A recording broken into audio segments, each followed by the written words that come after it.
এই কেকটা ডেলিভারি করতে গিয়ে অনেক বড় একটা সমস্যায় পড়ে গিয়েছিলাম, কারণ যে লোকেশনটা আমাকে বলেছিল সেই লোকেশনটা আমার বুঝতে প্রবলেম হয়েছিল। মানে আমি গুগলে সার্চ করেছিলাম, গুগল ম্যাপে, তো আমাকে আরেকটা লোকেশন দেখিয়েছিল।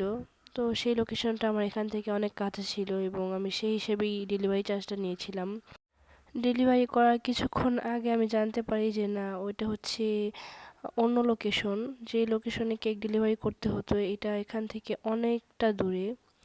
তো যেহেতু অর্ডার নিয়ে কেক বানিয়ে ফেলেছি, আর কিছু করার ছিল না, তো সেখানেই দিতে হবে।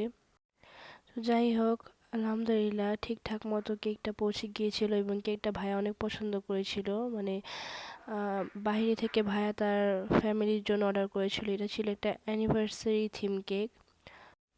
তো সবশেষে কেকটা অনেক পছন্দ করেছে। নতুন ধরনের কেকগুলো বানাতে কিন্তু ভালোই লাগে। তো এটা হচ্ছে আমি এরকম টাইপের কেক কখনো বানাইনি, এটা হচ্ছে প্রথমবার ছিল।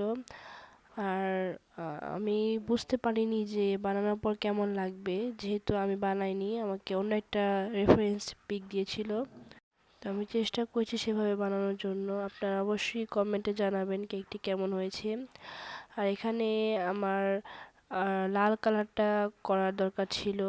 আর আমি যতবারই রেড মানে লাল কালারটা দিয়ে করেছি, ওটা কিন্তু মানে একদম প্রপার লাল কালার আসে না, বা অনেক লাল কালার ইউজ করতে হয়, যার কারণে ক্রিমটা তেতো হয়ে যায়। তো এখানে আমি ট্রান্সের যে জেল কালারটা আছে ওইটা ব্যবহার করেছি, একটু একটু করে অনেকবার মিশিয়ে নিয়েছি। আর এই যে ছবিটা আমি প্রিন্ট করে নিয়েছিলাম, প্রিন্ট না, আমি এমনি প্রিন্ট করে নিই, কিন্তু এটা হচ্ছে আমি অর্ডার দিয়েছিলাম। কিন্তু অন্যান্য সময় হাতে সময় থাকলে হচ্ছে আমি প্রিন্ট করে নিয়ে আসি। দেখা যায় যে নিজে প্রিন্ট করলে খরচ খুবই কমে যায়।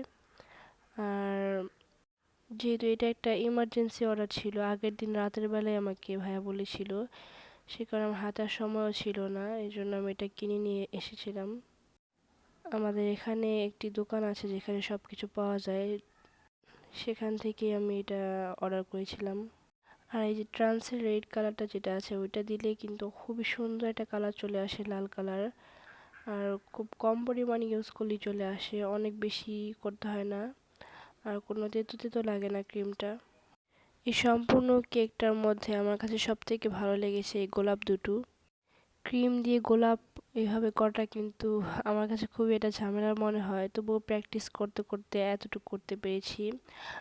আর আমার কাছে মনে হয়েছিল যে গোলাপ দিয়ে শুধু ডেকোরেশন করলে অনেক বেশি সুন্দর লাগতো। তারপরেও যেহেতু ভাইয়া বলেছিল একদম সেম টু সেম ছবির মতো করতে, তো আমি সেভাবেই চেষ্টা করছিলাম। তারপরও সব মিলিয়ে ভালোই লাগছিল, খারাপ লাগেনি। আর আমাকে যেই ছবিটা দিয়েছিল ওটা ছিল আয়াতে নূর আপুর করা। সবশেষে আমি কিছু সুগার বল দিয়ে দিয়েছিলাম, যেটা আমি আর রেকর্ড করিনি, রেকর্ড করতে ভুলে গিয়েছিলাম। সবশেষে কেকটা কার কাছে কেমন লেগেছে অবশ্যই জানাবেন। আর এটা ছিল 7th অ্যানিভার্সারির জন্য অর্ডার করা।